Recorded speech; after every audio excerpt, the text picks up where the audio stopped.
Para la evolución de nuestro planeta, el hombre es solo un párrafo de la enciclopédica historia de los seres vivos en la Tierra. Durante miles de años, los homínidos estuvieron inmersos en una desesperada carrera por la supervivencia. En Europa, el final de este periodo estuvo protagonizado por dos especies, Homo sapiens sapiens y Homo sapiens neandertal. El hombre, el Homo sapiens, superará infinitas pruebas que le harán crecer social y tecnológicamente, imponiendo su implacable y temerosa hegemonía sobre el resto de los seres vivos, incluidos sus propios congéneres.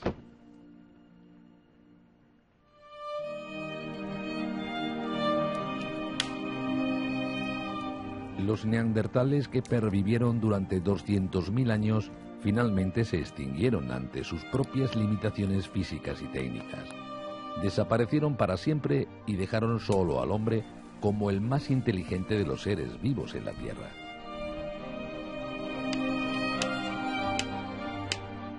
Esta es la historia de los hombres y mujeres que habitaron y dominaron un extenso territorio, que se empaparon de otras culturas y colonizaron más allá de sus dominios. Adentrémonos en el pasado para saber cómo éramos, antes que Extremadura siquiera fuera un sueño.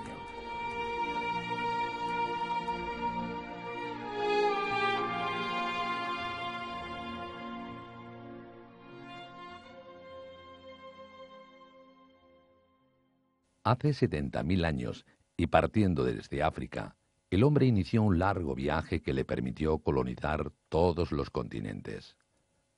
A la península ibérica llegó en el periodo conocido como Paleolítico Superior, al final de la Edad de Piedra, hace aproximadamente 30.000 años. En aquel periodo el hombre soportaba duras condiciones climáticas, en las que se alternaban periodos de frío extremo con otros más cálidos, y sobrevivía como cazador y recolector, disputando la caza y el territorio a grandes y peligrosos animales como hienas, leones, osos, rinocerontes o lobos. Las orillas de los ríos serán su principal fuente de aprovisionamiento de materiales y los mejores cazaderos para conseguir los alimentos que permitirán su subsistencia. Pero no solamente los grupos de homínidos de la prehistoria, los preneandertales, los neandertales y los sapiens estaban ocupando las orillas de los ríos, también ocupaban otros contextos como las cuevas. Restos de homínidos presapiens encontramos en las cuevas de Santa Ana, en las cuevas de Fuentes de León. En las espectaculares cuevas de Fuentes de León se documenta presencia humana desde el Neolítico hasta la llegada de los romanos. En la época más lejana, hace 9.000 años, cuando las condiciones de vida eran extremas, en ocasiones se practicó el canibalismo como medida de supervivencia de la especie.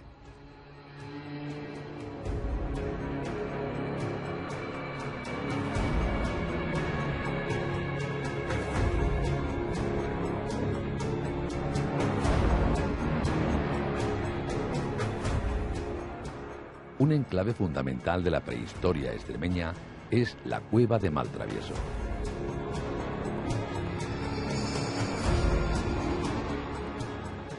En Maltravieso encontramos las que posiblemente sean algunas de las representaciones más antiguas del arte rupestre de la península ibérica.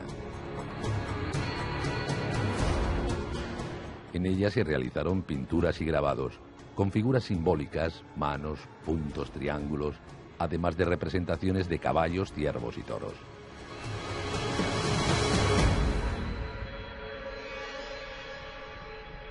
La cueva de Maltravieso era visitada de manera esporádica y era un espacio que era utilizado básicamente para dejar sus improntas, sus huellas, sus marcas. Encontramos manos de adultos, encontramos manos de niños, encontramos manos de todos los tamaños, de todas las formas, de todas las tipologías, izquierdas, derechas, puestas de plano, puestas de perfil, con 1, con 2, con 3, con 4, con 5 dedos representados. En yacimientos del Paleolítico extremeño se pone de manifiesto la práctica del trueque y el intercambio de materiales con tribus cercanas a la costa. Muestra de ello es la aparición de conchas marinas. Estos objetos debieron de utilizarse como recipientes. La antigüedad de alguna de estas pinturas debe superar los 30.000 años, un periodo en el que el Homo sapiens y Neandertal todavía conviven en estas zonas más meridionales de la península ibérica. Este motivo hace pensar a los investigadores en la posibilidad de que el hombre de Neandertal pudiera ser el autor de una parte de la iconografía presente en Maltravieso. Obviamente es una posibilidad que nos plantean las dataciones, la investigación que se está desarrollando actualmente, pero que abre un campo enorme de posibilidades y un campo absolutamente maravilloso de investigación, y también es apasionante poder pensar que el arte rupestre no solamente está hecho por nuestros ancestros, nuestros sapiens sapiens, sino que esos hermanos que se perdieron hace ya más de 30.000 años, los neandertales, también tuvieran la capacidad mental, la capacidad simbólica en su cerebro para poder hacer arte rupestre sobre las paredes de una cueva.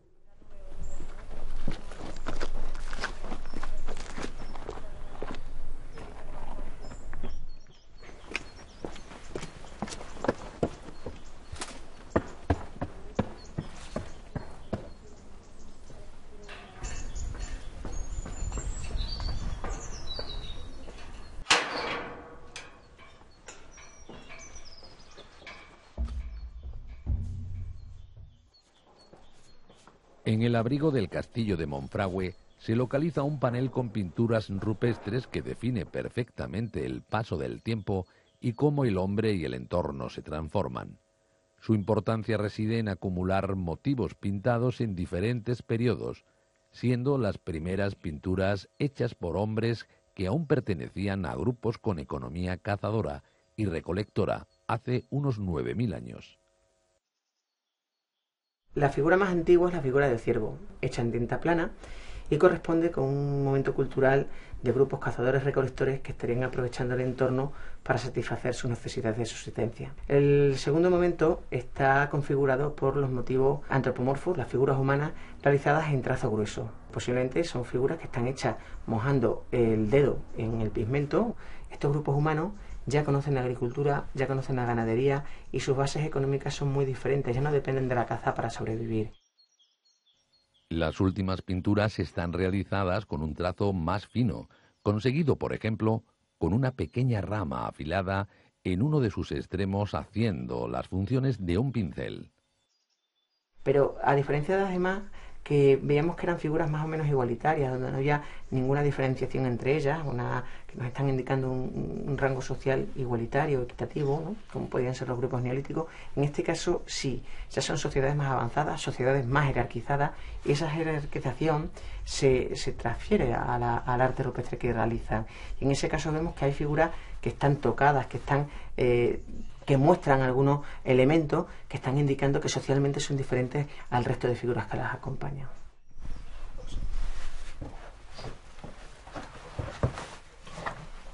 Es un sitio absolutamente dinámico, importantísimo, porque en este sitio se está pintando a lo largo de más de 7.000 años. Aquí a lo largo de 7.000 años han venido personas a dejar sus representaciones. Y es un sitio que desde donde está ubicado se ve un amplísimo territorio que seguramente sería el que esta gente estaban controlando en su gestión del territorio en el momento de ocuparlo.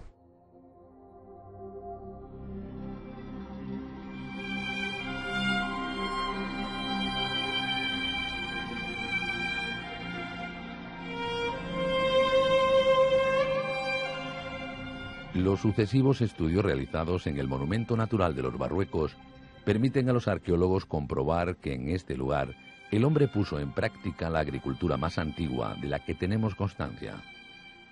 Hace 7.200 años, una tupida vegetación de acebuche dominaba el paisaje. 2.000 años después, el encinar aclarado sustituye al olivar silvestre. Estamos hablando de hace 7.200 años y todos los indicios apuntan que en ese momento ya se está cultivando en zonas como estas, zonas que si las vemos aparentemente pues no tienen un potencial agrícola, no son terrenos excesivamente fértiles, pero para un tipo de agricultura poco intensiva pues a ellos les sirve.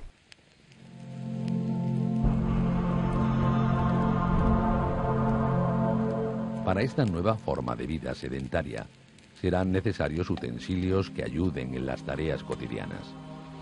Por primera vez el hombre conseguirá manipular una materia prima y transformarla en algo irreversible.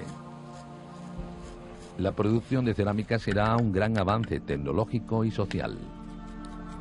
Algunas de las piezas halladas en los Barruecos, en Oliva de Mérida o en Romangordo presentan una misma decoración conocida como cerámica de Boquique, que toma el nombre de un abrigo granítico localizado en Plasencia, primer lugar donde se encontró este tipo de cerámica. Se asocia a cuencos decorados con un punzón que perfora la superficie fresca del recipiente, produciendo un ligero hundimiento.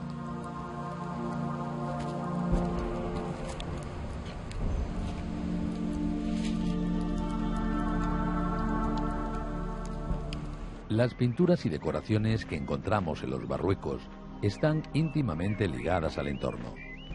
Aunque se le atribuyen diversas posibilidades, los investigadores desconocen el significado exacto de estas manifestaciones artísticas.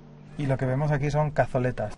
Cazoletas es un tipo de decoración, si podemos llamarlo así, que está relacionado con el neolítico y el calcolítico. Son únicamente huecos de forma semicircular. Los tenemos tanto aislados en rocas del entorno, que no sabemos lo que significan, como asociados también a enterramientos. Varios paneles de pinturas rupestres decoran las paredes exteriores de estas grandes piedras. El conjunto mejor conservado se encuentra en el interior de una gran bola granítica. La erosión producida por el viento y la descomposición de los minerales ha creado una oquedad en el interior de la roca. Durante el Neolítico y Calcolítico, la cueva se utilizó como lienzo en el que pintaron diversos motivos. Tenemos una serie de puntuaciones realizadas en color rojo y asociadas a ellas otro tipo de figuras que los especialistas en arte rupestre denominan ramiformes, que pueden ser estilizaciones de antropomorfos, es decir, de personas. Cuando se han realizado análisis de composición suelen ser óxidos de hierro mezclados con grasas animales, que es lo que permite que se fije sobre la pared y que haya llegado hasta nosotros. Las primeras intervenciones del hombre sobre el entorno natural se habían limitado al desbroce para labrar la tierra y conseguir pequeñas cosechas. La agricultura se va a consolidar hace 6.500 años, cuando el hombre va creando con su intervención sobre la vegetación los primeros bosques adhesados, sobre todo con encinas y alcornoques, que además de leña aportan la bellota para alimento del ganado o como materia prima para elaborar harina.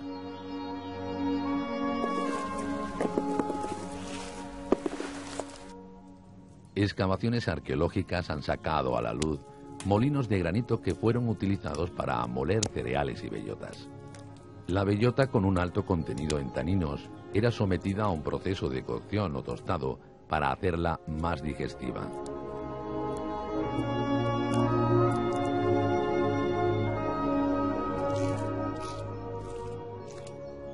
La harina obtenida de esta molienda es amasada con agua y cocida a fuego lento. El resultado es un sabroso alimento parecido al pan. En muchos pueblos de Extremadura se han seguido elaborando estos panes hasta no hace muchos años.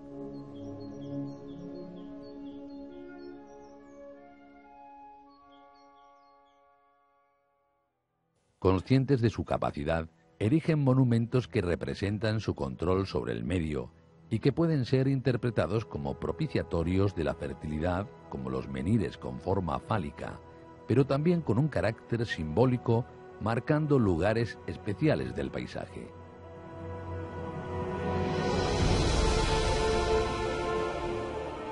El impacto del hombre sobre su entorno es cada vez más evidente e irreversible. El hombre desde este momento ya no tiene una actitud, vamos a llamarlo como dicen algunos arqueólogos, naturalista, sino que es el verdadero momento cuando el medio está totalmente antropizado, cuando la huella del hombre se empieza a notar. Y dentro de ese panorama, pues el megalitismo es la mayor evidencia de que el hombre ha dominado a la naturaleza ya de una forma determinante, ¿no? Una forma ya taxativa. La comunidad asentada en el territorio construye la primera manifestación arquitectónica que se conoce en la península, el dolmen, un símbolo, una vinculación social para el grupo, una evolución de su ideología y del respeto por sus muertos y antepasados. Y lo que podemos ver aquí es el acceso, concretamente el corredor, que estaría orientado, como otras estructuras megalíticas de esta misma época, incluso posteriores, hacia el nacimiento del sol, hacia el este. Estos monumentos funerarios colectivos serán utilizados por sucesivas generaciones durante miles de años, y en muchos casos su mayor deterioro lo sufren en épocas muy cercanas a nosotros. Todo ello estaría cubierto por un montículo artificial, por un túmulo, que llegaría justo hasta la laja de cobertura que tengo a mi espalda, y sería precisamente lo que permitiría a los constructores del dolmen arrastrar toda la laja de cobertura sobre ese montículo artificial hasta desplazarla y hacer que coincidiera sobre la cámara. Los difuntos suelen ir acompañados de ajuares formados por elementos de la vida cotidiana como herramientas, puntas de flechas o cuentas de collar.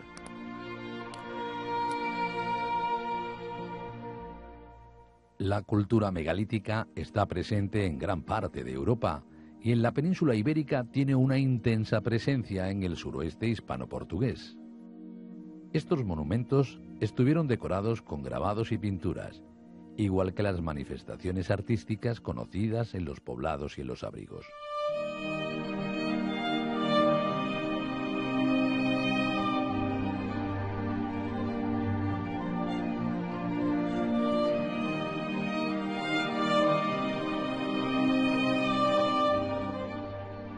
El hombre moderno siempre se sintió atraído por estas construcciones, a las que atribuía leyendas que hablaban de tesoros ocultos.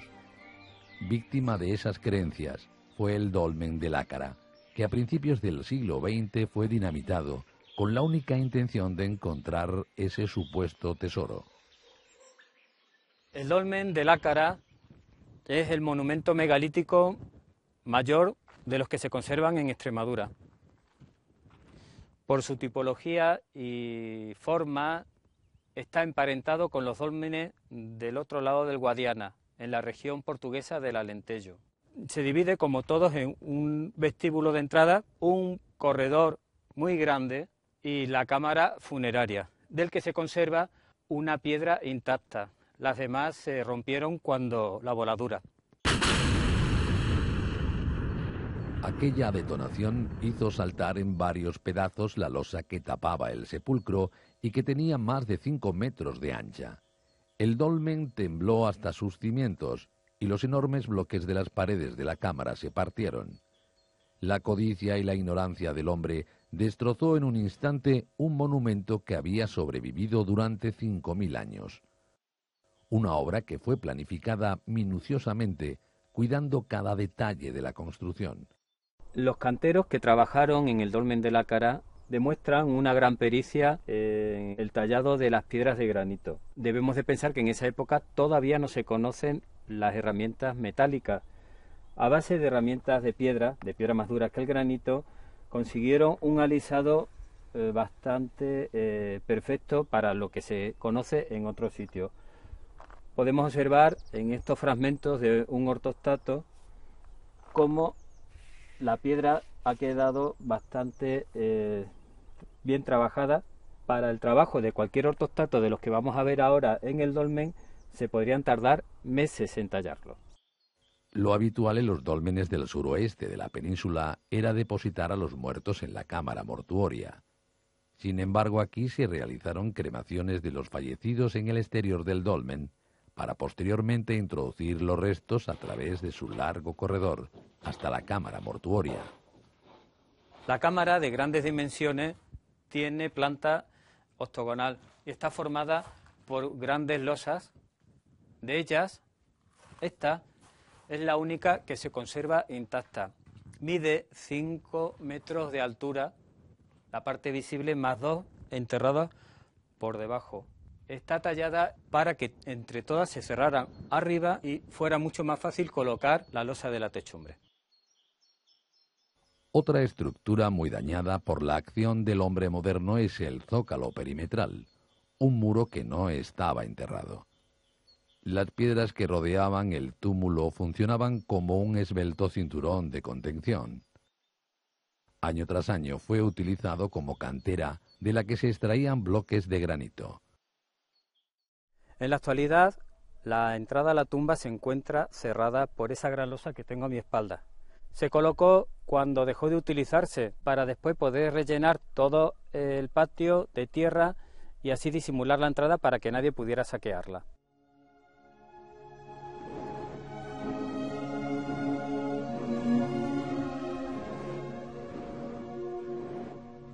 Nuestro reloj del tiempo avanza y nos sitúa en el tercer milenio antes de Cristo.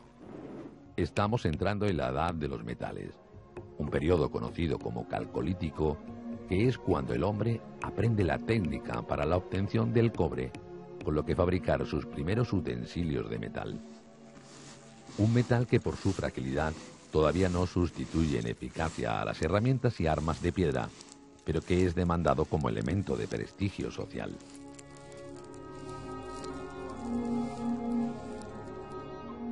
La población campesina afianza su posición en el territorio.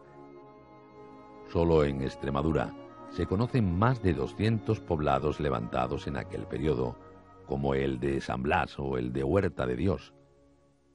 De entre todos ellos destaca el poblado de La Pijotilla con 80 hectáreas de extensión.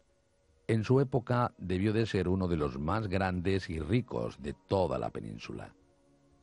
Parece que La Pijotilla no fue un poblado corriente, ¿no?, sino que sería un asentamiento sobre el que se vertebraría el control de un amplio espacio ocupado por distintos poblados y distintas actividades económicas, ¿no? Una especie de capital, ¿no?, de un espacio que su excavador Víctor Hurtado propone que es más o menos la actual Tierra de Barros, ¿no? Y creo que eso lo representa bastante bien el sitio donde vivían, que eran cabañas circulares, con un zócalo de piedra y un alzado de ramas. De hecho, hay algunas imágenes de chozos extremeños, de pueblos incluso, ¿no?, de aldeas extremeñas de primero en el siglo XX, que no se diferenciarían en nada de lo que sería un poblado calcolítico, ¿no?, de las estructuras de habitación de un poblado calcolítico del tercer milenio, ¿no?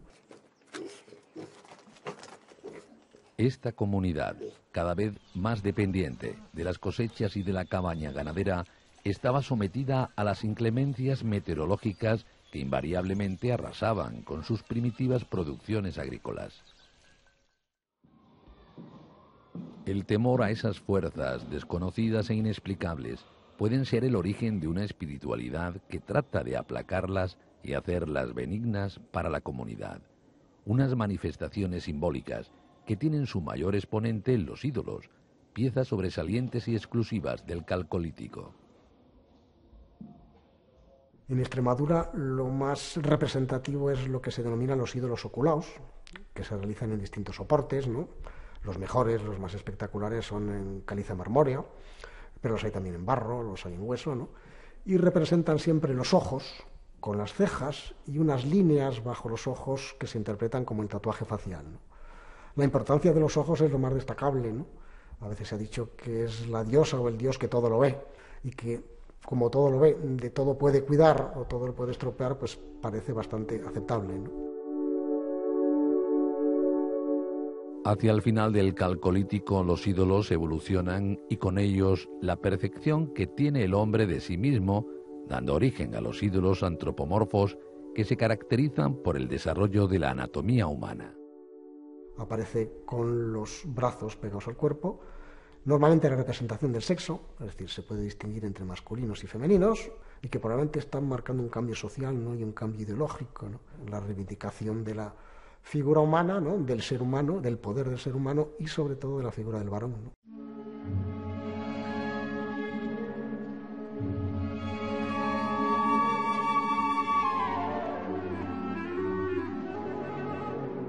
Durante el calcolítico se siguen realizando los enterramientos colectivos en el interior de los dólmenes, bien utilizándose los construidos milenios atrás o bien con la construcción de nuevas tumbas. En la comarca de Tierra de Barros proliferan estos últimos, que presentan una nueva técnica constructiva. Nos encontramos en el sepulcro prehistórico de Huerta Montero, en Almendralejo. Esta tumba calcolítica se construyó hace 4.600 años. Tiene características propias de los dólmenes megalíticos anteriores, como puede ser la zona del corredor, pero en la cámara funeraria cambia, se construye con una cubierta de falsa bóveda. Son hiladas de piedras que van aproximándose a medida que van subiendo hasta que cubren toda la bóveda. También, como característica propia de esta tumba, encontramos que las paredes están hechas de tapial. Posiblemente sea el monumento más antiguo extremeño que conserve tapial. Los constructores dotaron al monumento de una simbología vinculada al astro rey, y concretamente en el solsticio de invierno, justo cuando el sol viejo muere y nace el sol nuevo. La tumba está orientada de tal forma que al amanecer de los días más cortos del año, 21 y 22 de diciembre, los rayos del sol, atravesando el corredor, penetran en la cámara mortuoria. Es la ofrenda de luz nueva que los vivos regalan a los antepasados para que éstos intercedan ante las divinidades.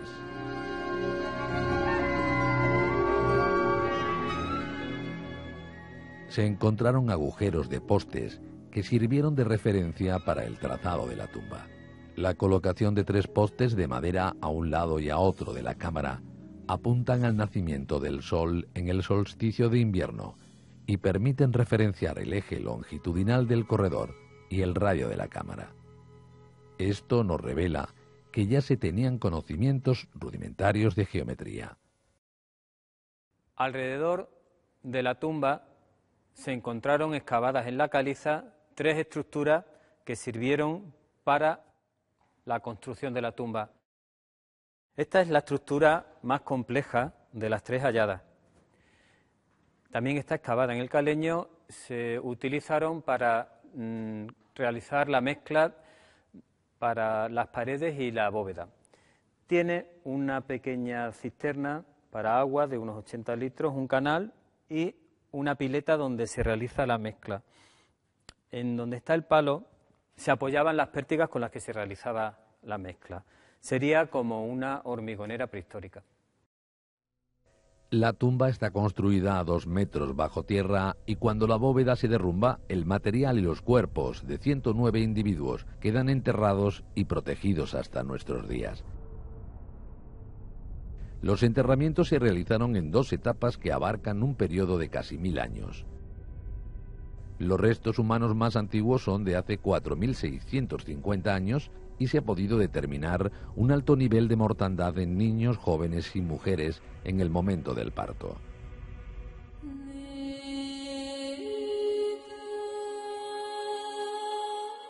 La esperanza de vida era muy baja, apenas llegaba a los 24 años, aunque en esta tumba se han encontrado los restos de una anciana que pudo alcanzar los 50.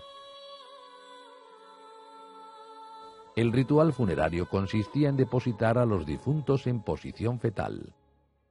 Se suponía que volvían a la tierra como habíamos venido de ella. La tierra era la madre y tenías que volver como habías nacido, en posición fetal. Sigue vigente la costumbre de enterrar a los muertos con objetos que les acompañarán a la otra vida.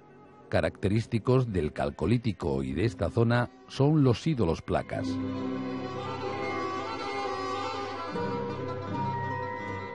El hombre avanza en su inexorable control sobre el territorio. Se adentra en un periodo al que llamaremos Edad del Bronce y que se prolongará durante más de 1000 años. El Bronce del Suroeste, una cultura que se extiende en lo que es el Algarve, Alentejo, la provincia de Huelva y el sur de Extremadura, la provincia de Badajoz, y que constituye una verdadera cultura transfronteriza, ya en época prehistórica. Se abandona el llano y se eligen lugares más elevados donde asentar los nuevos poblados y así controlar el territorio. Esto se puede apreciar en el cerro del Castillo de Alange, donde se localiza uno de los pocos poblados hallados en Extremadura y perteneciente a la Edad del Bronce. El poblado va a ocupar la ladera del cerro en sucesivas terrazas. En una de ellas se encuentra un granero que pone de manifiesto la capacidad organizativa de esta sociedad. Estamos en un momento de principio de diferenciación social. No es una sociedad tan igualitaria, sino una sociedad ya con, podríamos decir, grupos sociales diferenciados, y en la cúspide de la cual pues se encontrarían unas élites de carácter guerrero, como atestiguan las armas de bronce aparecidas, y que posiblemente controlarían a los demás grupos sociales. Esta progresiva diferenciación de los grupos sociales se acrecienta conforme avanza la Edad del Bronce, teniendo su reflejo en los nuevos campos de cista. Estos son nichos individuales que sustituyen a los enterramientos colectivos. Como expresión del poder de estas élites sociales y guerreras surge, ya hacia el Bronce final, una nueva manifestación cultural: las estelas decoradas. Este arte esquemático puede representar a guerreros con sus armas o a figuras femeninas rodeadas de diademas.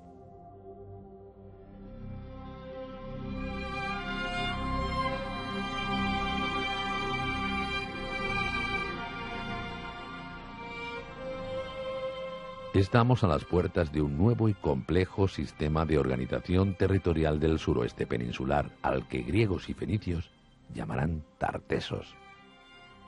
Culturas procedentes del desconocido Oriente traerán consigo sus conocimientos y uno de ellos será determinante en el desarrollo comercial y social de la población: la escritura.